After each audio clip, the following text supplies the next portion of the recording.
ఏంటి ఇవన్నీ బెనిషా ఏమి నువ్వు రైతువా? ఎన్ని ఎకరాలది భూమి? 3 ఎకరాలు ఉంది. ఒక 3/4 ఎకరం ఇది నాటుకున్నా, ఒక 6 దగ్గర అది నాటిన సపోటా, ఒక 6 దగ్గర జామ చెట్టు.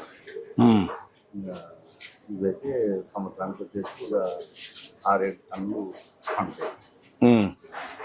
జామ పండ్లు మామూలుగా సపోటా పండ్లు. ఎంత అమ్మగలుగుతున్నావు దీన్ని? 80 రూపాయలు సార్.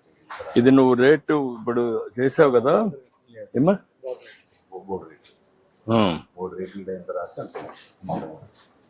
ఇప్పుడు నువ్వు ఎంత డిసైడ్ చేస్తున్నావు? 80 రూపాయలు డిసైడ్ చేస్తున్నావు. సారులు రాస్తారు సార్ పొడి, కేజీ 80 రూపాయలకి అమ్ముతున్నావు. అందులో దీనికి మందు కాదు సార్, ఆర్గానిక్ చేస్తున్నావు. సర్టిఫికేషన్ ఉందా నీకు?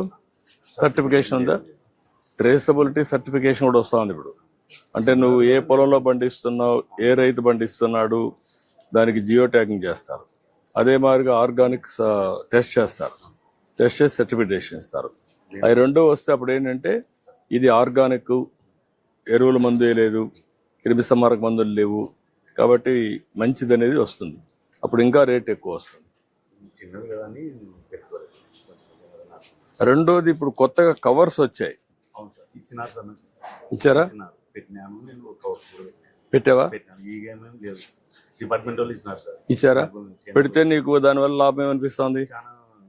దిగుబడి బాగుంది, పండు కూడా రుచి కూడా బాగుంది. రుచి బాగుంటుంది, చూడడానికి కూడా ఏమి మరకలు ఉండవు కదా. నిన్న మన తెంపేటప్పుడు వాన పడినందుకు కాయ కొద్దిగా చేయడం సార్. అప్పుడు ఆ కవర్ అయితే అప్పుడు వాన పడిన పెద్ద నష్టం ఉండదు, వేరే ఉంటుంది సార్. ఇంకా ఫ్రెష్ కవర్ ఉన్నందుకు మేలు, మా రైతులు చాలా బాగుపడుతున్నారు. కూడా వేరే రేటు ఉంటే మనం వాళ్ళకి మేలు.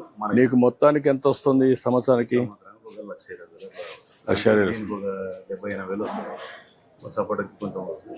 జామ మొత్తం కలిసి 3 పంటలకు కలిపి 1,20,000. ఓకే. పిల్లలు చదువులు అవన్నీ ఉంటాయి కదా. ఓకే అమ్మా, థ్యాంక్ యూ అమ్మా.